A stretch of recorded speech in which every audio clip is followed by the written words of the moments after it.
incentiva os empresários estrangeiros a abrir empresas em solo americano. Uma opção para quem quer ter o próprio negócio e no exterior. O Fábio era publicitário, mas decidiu largar tudo para montar o seu próprio negócio. E logo de cara, nos Estados Unidos. Não dá um friozinho na barriga, primeiro empreendimento já nos Estados Unidos?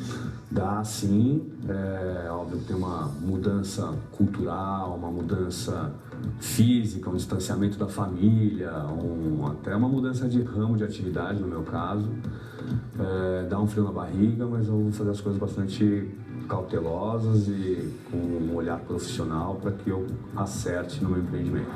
A padaria que o Fábio quer montar lá nos Estados Unidos é uma franquia dessa aqui. Você faz o pedido nessa janela e pega na outra. Obrigada. Quem sabe o nosso pãozinho francês não vire moda lá nos Estados Unidos. Quem trabalha, que vem assim, a tardezinha, né? Eu acho que facilita bastante. Nesse modelo de franquia brasileira, os pães chegam prontos e congelados. Na loja, eles vão para o forno. Essa logística reduz a área construída, a quantidade de máquinas e o uso de mão de obra especializada. Existe uma cultura drive-thru mais instalada nos Estados Unidos até do que no Brasil, que propiciam uma adequação desse produto, desse modelo de negócios rápida. Além de a gente ter um mercado demandante lá, brasileiro e latino, bastante interessante para produtos como esse.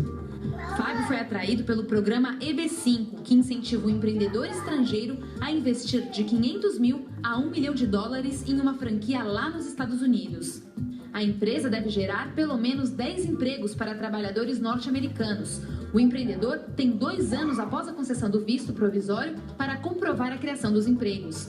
Depois desse período, ele pode dar entrada no Green Card, que é o visto permanente, concedido para o empresário, cônjuge e filhos solteiros de até 21 anos. Mas tem duas regras. Precisa ser num lugar rural ou precisa ser um lugar que tem uma alta taxa de desemprego. O mercado de franquias nos Estados Unidos ainda está em expansão. E se você investe numa franquia, tem 90% de sucesso depois de 5 anos. Se você faz uma coisa própria, um negócio próprio, só depois de 5 anos só tem 20% que vai ter sucesso. E para falar sobre as oportunidades de negócios para quem sonha em abrir uma empresa no exterior, a gente recebe o consultor empresarial Marcos Riso. Riso, muito boa noite. Olá, Doni. Bem-vindo ao Conta Corrente. Tudo bom? Riso, a primeira questão é a seguinte. O Brasil é um país enorme, tem um mercado interno gigantesco, uma população muito numerosa, uma classe média grande, robusta. Quando é interessante para o empresário, para o empreendedor, para uma franquia, abrir operação em outro país e não em outra região do próprio Brasil, por exemplo? Essa é uma pergunta difícil porque esse momento a gente não consegue claramente definir. E essas coisas aparecem. Geralmente, o que a gente tem são muitos brasileiros vivendo no exterior. E eles têm uma ligação muito forte com as coisas brasileiras, né? Eu vejo isso na Austrália, eu vejo na Inglaterra, especialmente nos Estados Unidos. E essa ligação faz com que eles fiquem pensando, né, como seria o pão de queijo nesse mercado. Muitas vezes o que eles têm de referência são os próprios brasileiros, vizinhos, companheiros e amigos, mas pensam muito em cima disso. Então, é daí que surge essa vontade de vamos levar alguma coisa para esse país onde a gente está. Esse momento de definir qual é a maneira certa, eu diria, é quando você já se consolidou no mercado interno. Mas é o que nem sempre acontece. Para quem está consolidado, então, no mercado interno, já abriu 1, 2, 3, 4 unidades, fala que quer apostar em outro lugar, em outro país. Qual é o primeiro passo? O que fazer para internacionalizar uma empresa? Consolidar no mercado interno não é abrir 1, 2 ou 3, mas seria abrir 1, 2 ou 3 mil. Né? Eu diria, aí você está efetivamente consolidado. E nós temos espaço para isso. Esses números às vezes parecem meio estratosféricos, mas basta ver a questão que nós chamamos de taxa de produtividade. No Brasil, nós temos uma rede por franqueador que não passa de 78 unidades média. No mercado americano, esse dado pula para 820 unidades médias por franqueador. Então, ainda tem muita coisa para fazer e para acontecer aqui no Brasil. Mas a verdade é que quando te dá essa vontade, você vai. Né? E estar consolidado muitas vezes é ter pelo menos ganho um mercado um pouco maior do que 2 ou 3 apenas. Eu conheço um empresário aqui no Brasil que tem restaurante e tem isso, 2 unidades e resolveu abrir uma terceira lá em Miami, por exemplo. Mas quem quer, porque quer, por qualquer motivo, começar uma operação fora do Brasil, o primeiro passo é o quê? É já abrir uma franquia lá fora ou abrir uma unidade própria, por exemplo? Eu diria que a primeira experiência tem que ser sua como franqueador. Você entender o mercado, você precisa entender o mercado.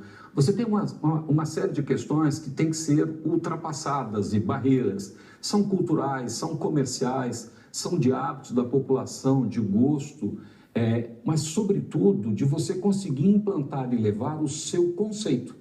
E não apenas, digamos, uma exportação de produtos. O que você está levando para o outro país é um conceito, que eu suponho que tenha sido muito bem testado aqui e de sucesso comprovado. O que você identificaria que tem espaço para isso num outro país. Como se comparam as franquias brasileiras e as americanas, por exemplo? No que elas são parecidas, no que elas são diferentes? Se você olhar, e essa defasagem geralmente é quase 30 anos... as franquias brasileiras continuam tendo a visão de exportar produtos.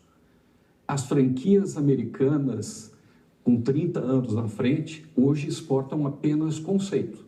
Mas eu lhe dou um exemplo tipicamente brasileiro e diria fogo de chão, espalhado nos Estados Unidos e já em alguns países da Europa. Aonde você vai é uma operação 100% brasileira, você consegue ver não uma exportação de carne para aquele lugar, mas de um restaurante, de uma churrascaria que começa a ser admirada pela população local. E ela preserva esse conceito. A mesma que você vai aqui no Brasil, você encontra ela em Chicago, em Atlanta, em Boston e em Houston, por onde começaram. Até mesmo o gaúcho que abre a operação lá, ele vem de Nova Brécia, onde o dono da operação começou a rebanhar as primeiras pessoas que começaram a trabalhar. E o conceito, portanto, é replicado. Exatamente. A gente vai agora para o intervalo e na volta eu continuo a conversa sobre franquias no exterior com Marcos Riso. É rápido. Conta corrente, volta já.